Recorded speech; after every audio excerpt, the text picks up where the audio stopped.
sprung. Hey!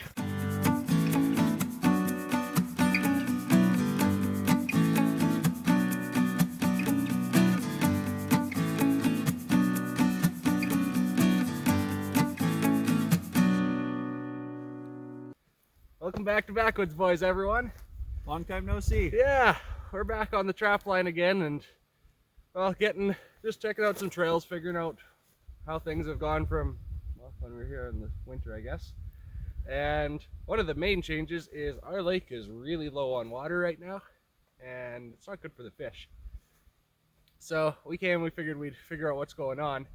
And you can see the culprit behind us. There's a beaver house back there, big snow-covered lump. And they've dammed off the inflow into our lake here, and another dam down there, and another dam down there, and another dam down there. So water's flowing out, but it's not coming in. And Shane said he's tried trapping them out of here before, but not a lot of luck. No, there was an episode that Cole and I did last year where he and I were trying to get some beaver meat up for bait. We tried this house, and we did end up catching one here. I'm not sure if we had it on camera or not, but we couldn't find the entrances here, so it was just with free hanger traps. So we'll see if we can find entrances again this year. If not, we'll just put some more free hangers and hope we can catch something at least. Yeah, so either way, we got to try and get a few out. We need beavers for bait for trapping, but we also need beavers out of here, preferably down in the lake, blocking off the outflow from the lake, not above the lake, stopping the water from flowing in. So we're going to see if we can find some entrances here, see if we can get some beavers out of here and thin the population a little bit. It's always good to test as you go across here. The pond should be well frozen, but you never know, especially this close to the dam where it's flowing through. Don't want to chisel your way along, and if you ever hear any sound there seems like the ice is hollow, stop and back up. Or send Shane on ahead. I've got a wolf scent post right there. Be a good place to trap them if we were after wolves right now.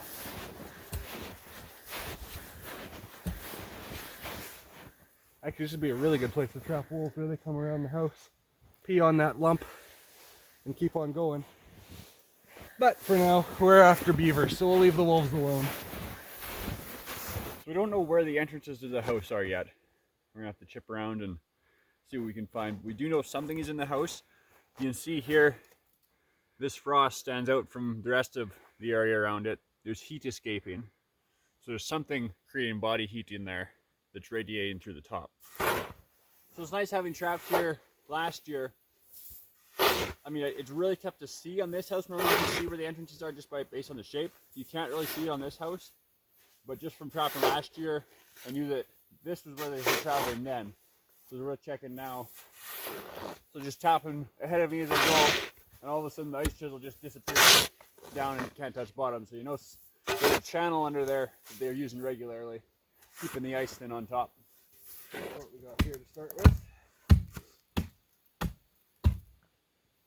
We'll still see if we can find an entrance, but they are touching bottom. For now, at least this gives us something to try for.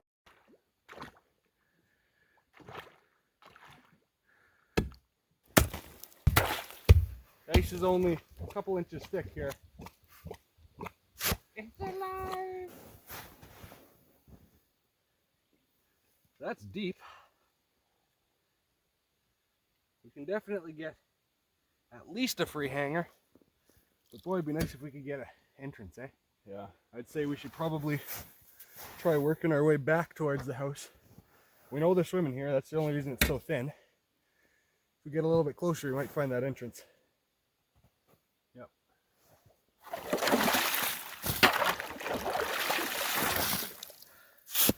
Now feel around, see what we got.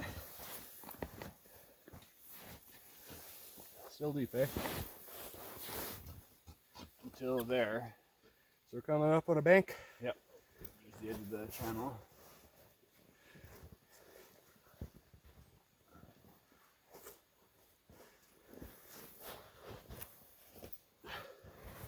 Seems like it might go that way. So when they come out of the house, they generally just have a little area they swim through that's dug out extra deep until they get out into their feed bed area. that's what we're in right now. And we're trying to trace it back to where it leaves the house. It's easy to trap when you can get right there. You put a conveyor down 6 inches from the bottom, so when they dive down, they go straight through the trap. So once you've got that channel roughly figured out, grab a pole. We need a fairly long one, I'm guessing, for this because we're away from the house. But you want to figure out where that channel is going into the house. So, okay. Like it feels like it's already starting to dip in there. So the house is really gentle. We might be on the entrance already, eh? Oh. What do you figure?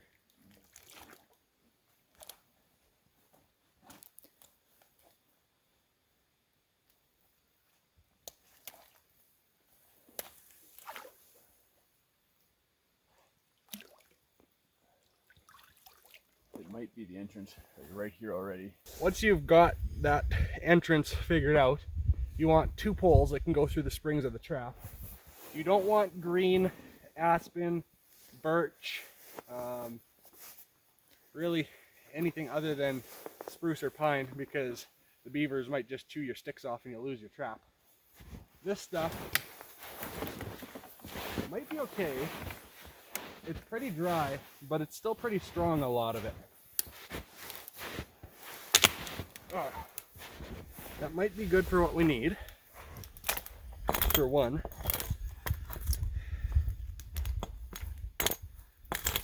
And remember, they should be strong, but small enough still that they'll fit into your trap springs. If you need to, you can wire the trap springs to it, I guess. It's just not as, you don't have as much control when you try and bend them into place down below the water. One.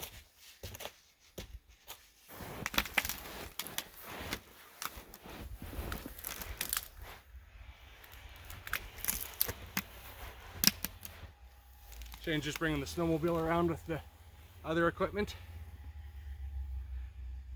Hopefully he doesn't find a thin spot on the ice. That would be unfortunate.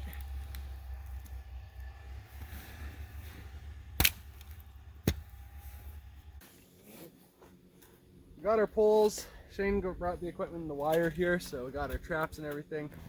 You want the top wired together or leave them separate? We'll leave them separate.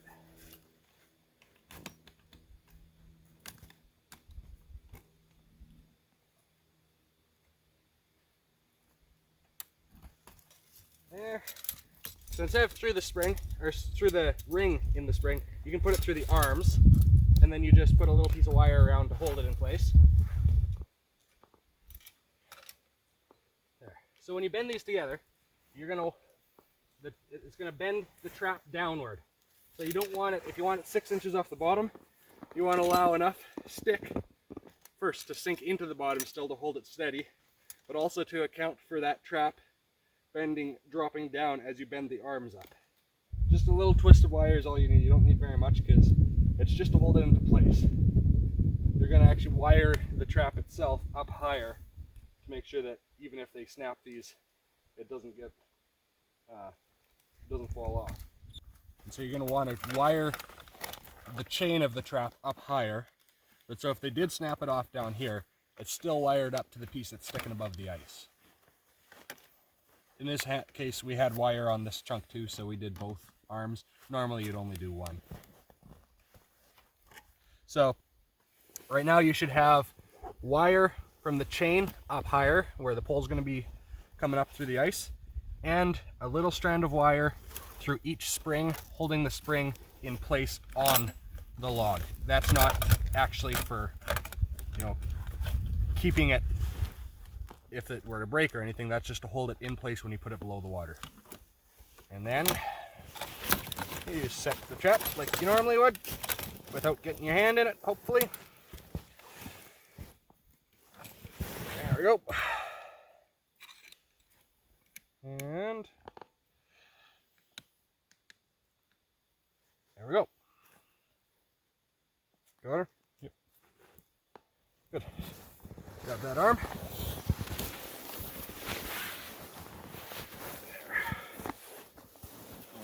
Move that way. I'll let Shane sink this down here. First we need to move this, well actually here, you hold that. I'll fish around with the pole again. Just to make sure that we're as accurate as possible.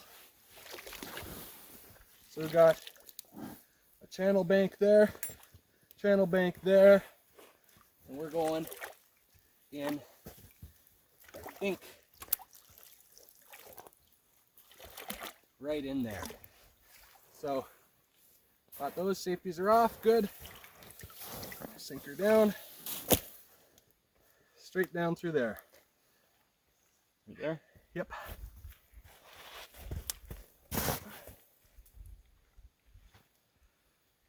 Good. Yeah. Now. There, and you grab that pole. I'll grab this one. Okay. Just to keep the poles from flopping over, if you weave a stick between the two of them, that supports them both, more or less. And then Snow? shovel it full of snow, otherwise you're going to have a ton of ice to chop through tomorrow morning when you come back to chop it. The snow helps insulate it, keeps it from freezing quite as solid. Way easier to cut out this way. That's good for the entrance trap. Normally you'd go and you'd try and get every entrance, and so no matter where they swim out, you're going to catch them. Right now it's pretty tough on this house because we don't know where the other entrances are. We've got one, I think, covered, and we're going to do a free hanger here in case we just happen to be not quite on the right angle there. We know they're swimming here frequently because of the thin ice, so we'll put a free hanger there with some bait, and we'll see what else we want to do, but at least those two. So for the free hangers, you want to bait them in because there's nothing enticing them to actually swim that close to the surface. We use either white aspen, trembling aspen, or birch, and they do prefer birch, we've found. So I've got just a little sapling, rough it up a little bit to get some of that smell floating through the water. Don't take all the bark off though, because remember, beavers don't eat wood, they just eat the bark. But if you clean that up a bit, that should be fairly enticing. Some nice green showing through. And then wire that to the bottom jaw of your trap, which starts on the top, remember, when you're... Just make sure you're not wiring it to this bar with the dog or the trigger, and then it'll be on the bottom. That's it. One strand of wire on each end normally.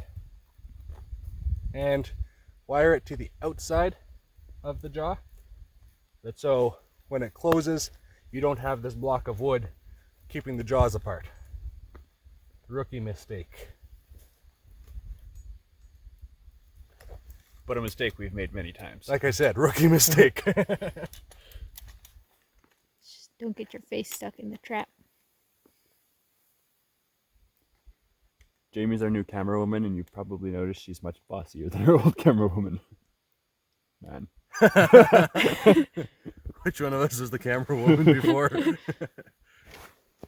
Alright, so this one, as you can see, is a little different. We've got it wired to a log as a free hanger. The way we've got the stick wire on the bottom for the bait, it doesn't interfere with the trap setting. And once this comes back around, the stick will be on the outside of the jaw, so it won't hold the jaws apart at all. And you also want to make sure that you do that before, because some noobs have made the mistake of setting the trap and then wiring the stick to both of the bottom jaws. Which doesn't work at all. No, because then you're holding your trap set. I won't say who's done that, but he's within view of the camera right now. Okay, so yeah, we'll have it set not right at the bottom. You don't want these ones set right on the bottom, but you don't want them right at the top either, because then you risk the ice freezing harder and lower than you expect and freezing the tops of the springs in. So here we should be safe from that problem, and we're well off the bottom. And we're using old wolf snares, actually coyote snares, for this. They've got old catches. They're not really what we want to use for the locks on them. So we just use them as hangers for this. It's nice, you don't have to mess with a whole bunch of wire and stuff, and just yeah, throw an old snare on and hang it down here. And the free hanger you want as close to the house as you can if you can't find an entrance, because you want them to find it as they're swimming around trying to get to their feed bed. This one, we may have an entrance, but in case we don't, we're going to do this one as well where we know they're swimming. Bend that down. Let's get better. And there we go. It's down below the surface now, low enough that we shouldn't have to worry about it freezing over, but it's still quite a ways off the bottom. It's probably hanging a third of the way down from the top, eh?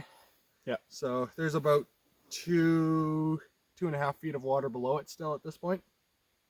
Obviously that'll change depending on the depth that you're trapping in, but for ours, third of the way down, 2 feet off the bottom or so. And it's close to the entrance, but this way we have 2 chances at them right here. Like the entrance, we'll shovel this in so it's easier to chip out, not as much ice when we come back later. It's also important to remember where you've put your traps and where you've shoveled fresh snow on top, because it's not fun walking across the ice and going through into the hole that you have a trap set in. Not that that's ever happened to anyone around here. Well, this is the second check now. Yesterday we had 2 set off, 1 hanger and the entrance, and I see the pole is shifted on the entrance again, so that is hopefully a good sign. I don't think it would have just fallen over on its own. But we'll start with this free hanger again. Right around here. Feels light. Still set. Yeah. Back down.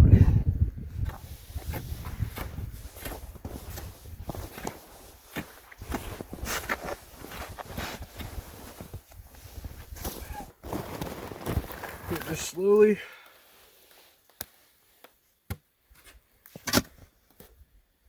Still set. Is it still set for sure? Yep. Okay.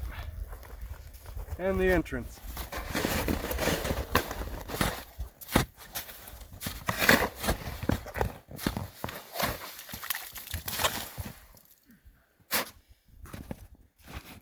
Put that on. Still light.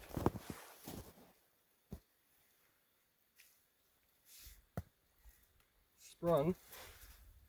Hey! Look at that! Oh, it's a big guy. Oh, right on. Perfect catcher on the head. So that's how you aim to catch them. So it must mean that we are right on the entrance there, right where they dive down, because that's perfect, eh? Yep. Yep, right where you want it. So now that we know we've got the main entrance heading to the feed bed, if we wanted to keep on trapping, I don't know how many of these we want, but we just keep setting there.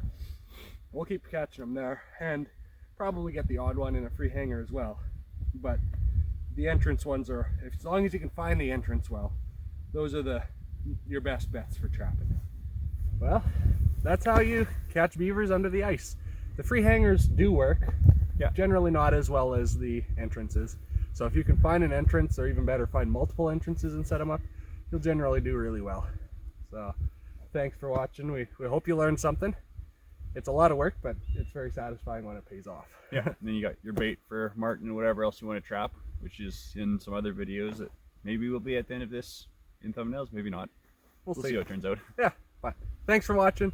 We hope you like it, and as always, make sure to like, comment, and subscribe, and share if you like what you saw. Love hearing from you guys. Make sure you put your thoughts down in the comments. Yeah, and we'll see you guys next time. Have a good one. See ya.